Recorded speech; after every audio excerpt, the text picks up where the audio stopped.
back to another episode of Encore Automotive Diagnostics and Repair, brought to you by MacJack Productions, the 90-95 sequel. Peep this, we are removing a 2012 Hyundai Elantra engine and transmission, and the purpose of doing so is because we're replacing the engine in this vehicle.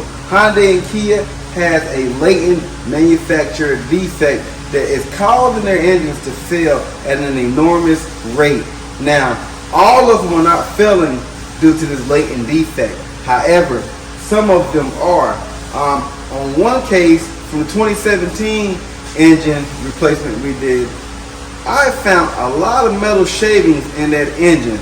I can't say I found any components inside of that engine that had failed, so it appears that the metal shavings was already in there.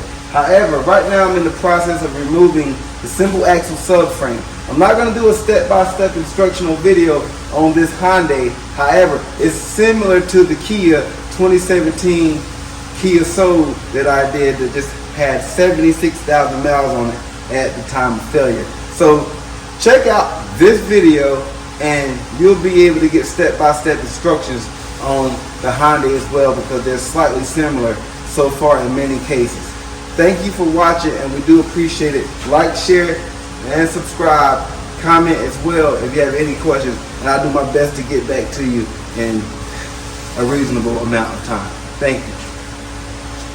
And don't forget your safety goggles and your gloves and your steel-toe boots.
All right.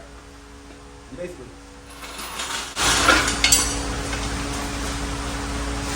got the simple axle subframe, which keeps and holds the lower control arm. Stop this right here. This is still being viewed. All right. Got the rack and pinion, lower control arm, ball joint, stabilizer bar. But if you're looking for any instructions, refer to the 2017 Kia Soul video, and it should give you step-by-step instructions for this 2012 Hyundai Elantra. Hyundai and Kia are on the same platforms. If you have any questions, leave them in the comment section below. And y'all have a nice day. Thank you.